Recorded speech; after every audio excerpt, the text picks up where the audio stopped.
Here comes the question number 2. In question number 2, here it has given that the solve the system of equation using the iterative method according to the four significant digits. This is the three equations given over here. In Gauss iterative method, it is important that one coefficient should be greater than the sum of other coefficients. So here 20 is the greatest coefficient.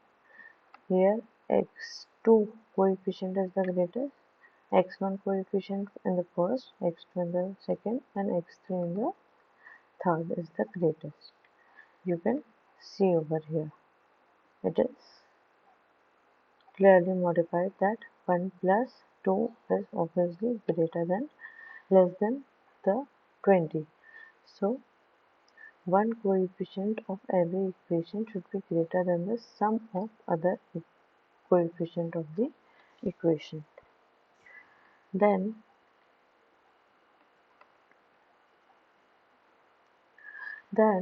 by finding the value of x, we can find the value of x1 like this, x2 like this, and x3 like this. By default, in the first iteration, we put x1, x2, and x3 equals to 0. The value comes out will be 0.85, 0.9, and 0.85. This is minus 0.9. In the second iteration, we take these values and put it on the place of x1 and x2. Then it comes to be 0.98 the value of x1, 0.985 the value of x2, and 0.63 the value of x3. Similarly, coming to the third iteration, we have written x1 as the previous x1 we have defined over here. Similarly, x2 as the previous x2 we find out, and x3 as similar. We find out these three values of x1, x2, and x3. This is 0.60425. Now we take fourth iteration and fifth iteration. So in the fifth iteration, we nearly find out the value equals to this, which is approximately equal to the previous value we get. So this is the answer of the question. We need to find the value until we find the similar values from the previous iteration. So we find out these values. So this is the answer of the 2B.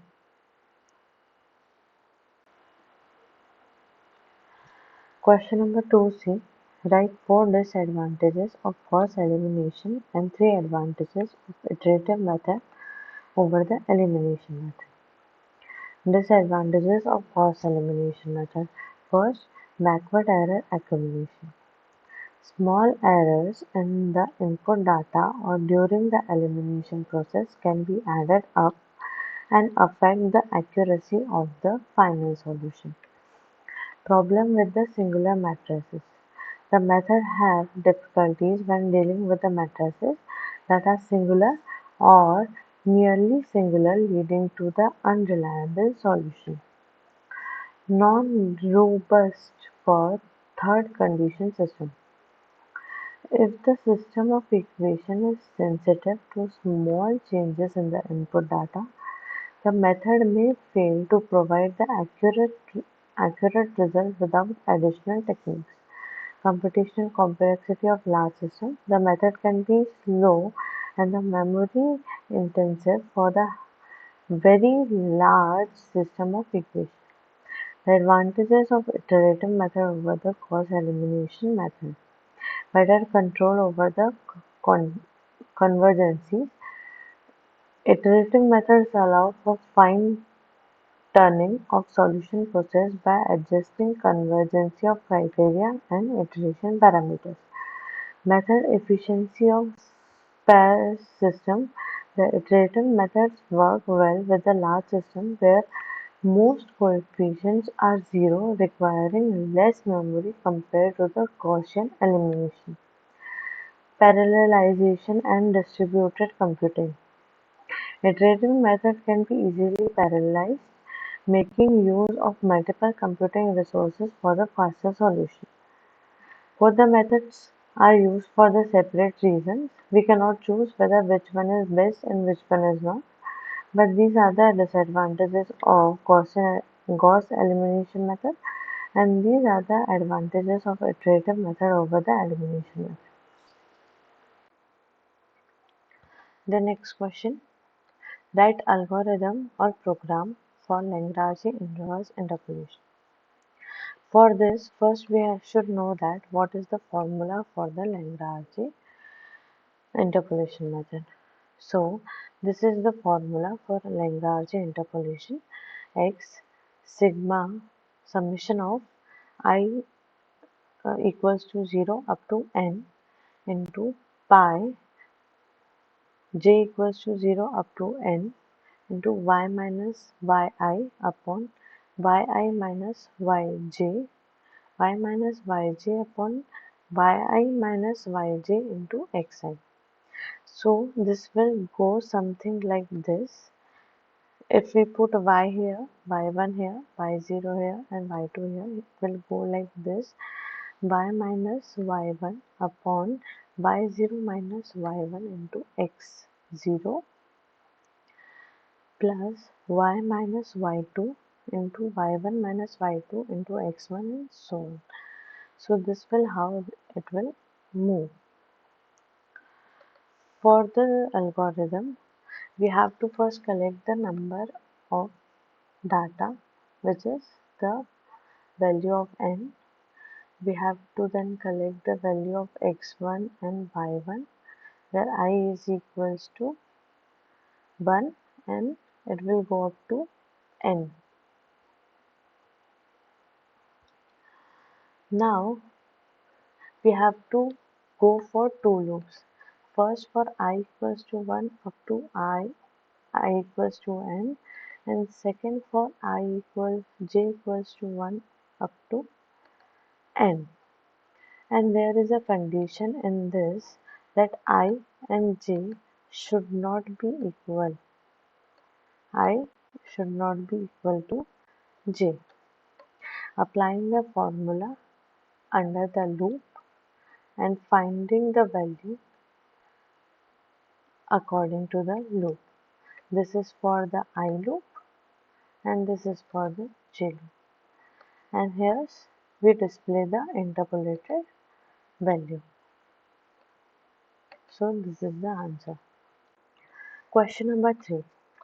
In question number 3, it is given that in an examination, the number of students who obtain marks between a certain limit were as follows.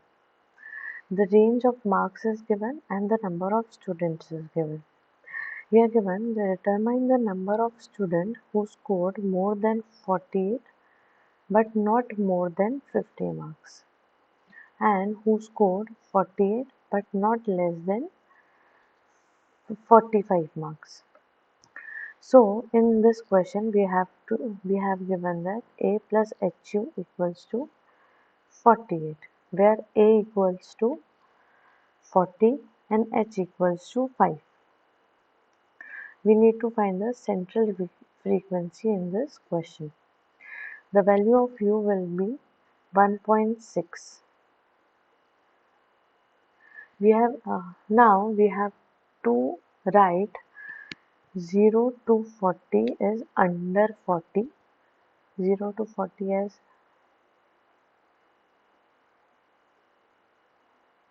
under 40. Similarly with the others as under 45, under 50, under 55, under 60 and under 65. This will be the value. So here's the table is.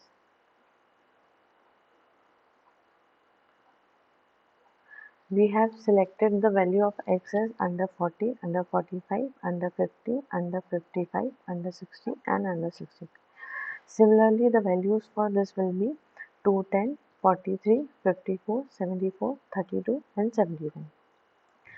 Finding the value of y from the forward Newton's interpolation, this will be 210 for this. 43 plus 210 will gives you 253 plus this will give you 307 plus 74 will give you 381 plus 32 will give you 413 and plus 79 will give you 492. Now finding the value of delta 1, we need to find 53 minus 210, which is 43. Then 307 minus 53, 381 minus 307, 413 minus 381, and similarly 492 minus 413. The values will be obtained 43, 54, 74, 32 and 79. Similarly, this minus this will give 11, this minus this will give 20, this minus this will give minus 42, this minus this will give 47. Similarly, finding the value of delta 3. Finding the value of delta 3, it will become 20 minus 11 gives 9, minus 42 minus 20 will give minus 62, 47 minus 42 will give 89. Similarly, this will give 151 and this will give minus of 71. Minus of 151 minus of 151 minus of 71 will give you positive of 222. Coming to the formula,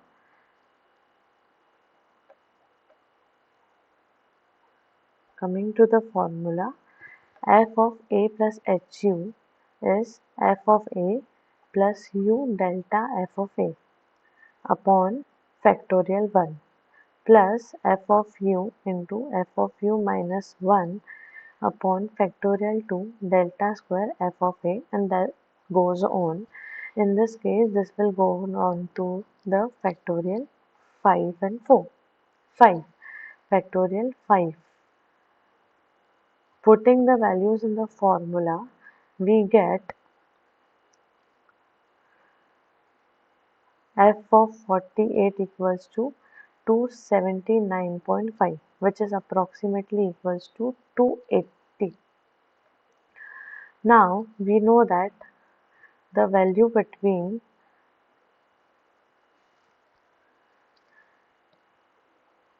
45, now we have to find the value between 45 and 48.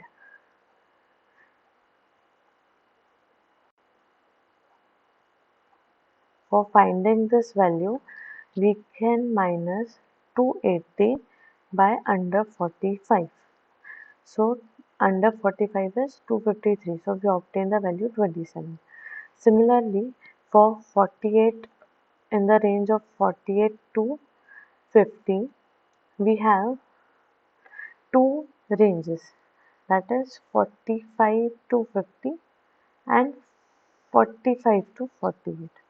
We have to find the range between 48 to 50. So we can find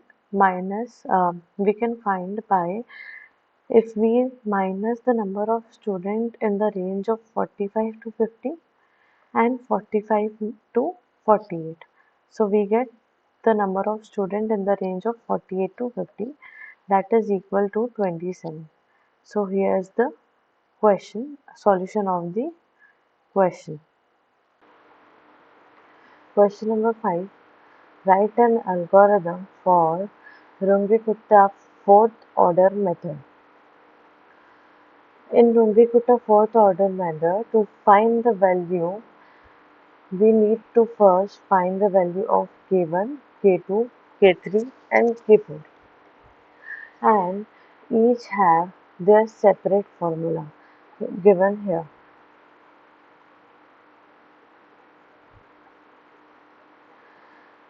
and which have a separate formula for K1 plus K2, 2K2 plus 2K3 plus K4 upon 6. So we read the value of x0, y0 and step n up to xn, where h is the height, or we can say step equals to xn minus x0 upon n. Finding the value of K1, K2, K3, K4 and initializing the value to the formula of K. Now upgrading x0, xn2, x0 plus K, and continuing this unless and until it is less than and equals to the frequency.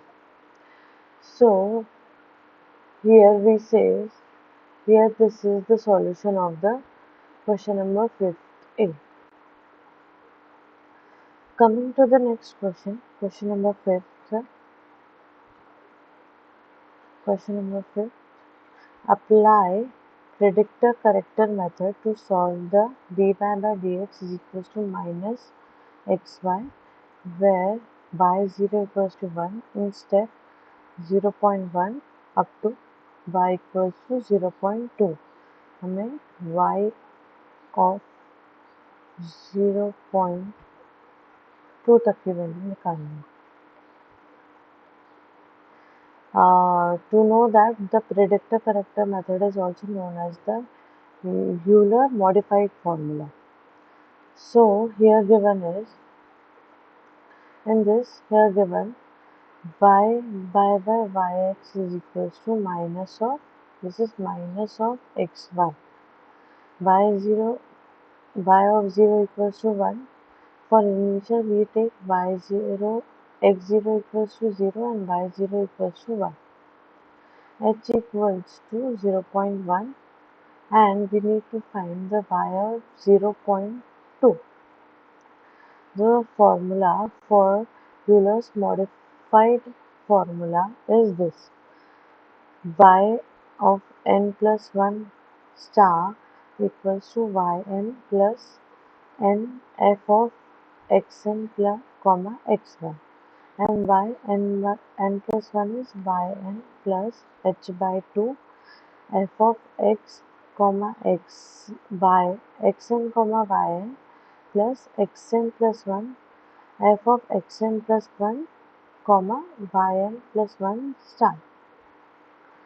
We need to find the yn plus 1 for the 0.1 and yn plus 1 for the 0.2.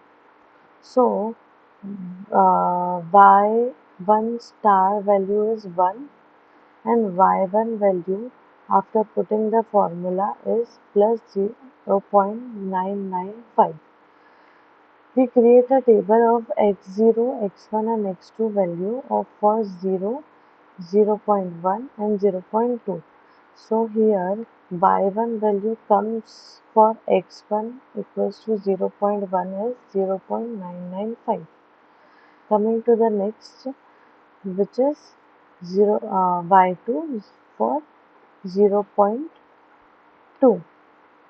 For y2 star 0.2, it comes the value minus 0.8505, and for y2 in putting formula the value comes as 0.999875.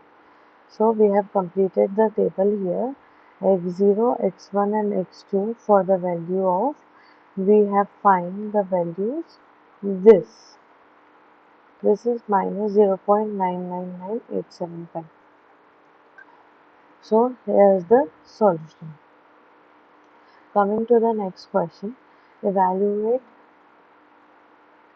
integration 0 to 1 upon 1 plus x squared dx using 3-point Gaussian quadrature formula for the given numeric values of weights and abscissa.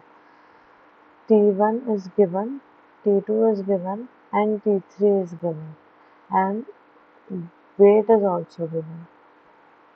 To find the Gauss's quadrature formula, first we need to convert 1 by 0 to 1 1 to 1. For this we have formula integration of -1 to 1 f of b minus a upon 2 into t plus b minus a upon 2. So for this we need to find the d by t dt. This is by applying the formula for to convert the into Gauss's quadrature formula. So for dt the formula is this. First we need to find the phi t. We need to find the phi t. Then after finding the value of phi 1 t, we can find the value of phi 2 t, and similarly with the phi 3 t, because we need to find the 3-point Gauss's quadrature formula. After that we sum all the integration, and we get the phi of t, which is equals to this, and this is the answer. 1.57744650 is the answer of the question. Question number 1. Here's the question. Write an algorithm to find the root of f of x equals to x square minus x minus 1 equals to 0 using fixed point iteration method. So here an algorithm for finding the root of equation f of x equals to x square minus x minus 1 equals to 0 using fixed point iteration. The first thing we will do is initializing an initial guess for the root. Let's call it f x0. Set a maximum number of iteration. The maximum of a number of iteration is there to avoid the infinite loop. Second, set a tolerance value epsilon to determine the desired level of accuracy. Start a loop from I equals to 1 to max iteration. Yes, the for loop will be there for I equals to 1 to max iteration, and calculate the next iteration value using a fixed point iteration formula. X equals to 1, g of x, x of I equals to g of x of I minus 1, where g of x is a function that forms the equation into the form of x equals to g of x.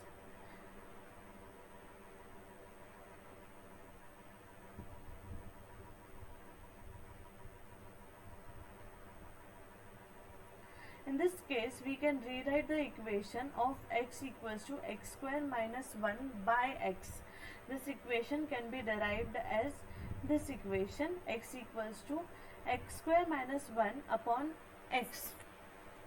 Check the absolute difference between xi and xi minus 1 is less than epsilon. If x mod of xi minus 1 is less than epsilon, then exit the loop as the desired accuracy has been achieved. If the loop completes without finding the satisfactory result, increase the max iteration to adjust the initial guess. The final value of f of x equals to I, x of I is the approximate root of the equation.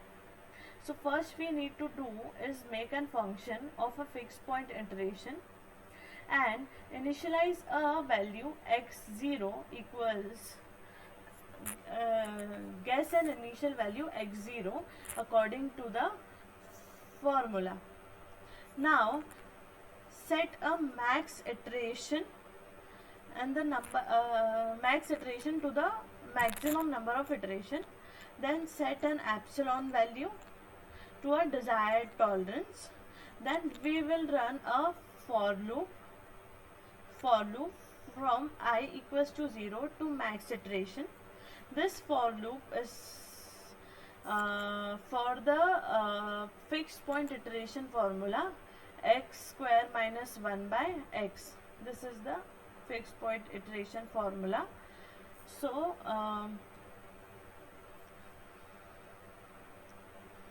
if ABS x minus 0 is less than epsilon, then return x.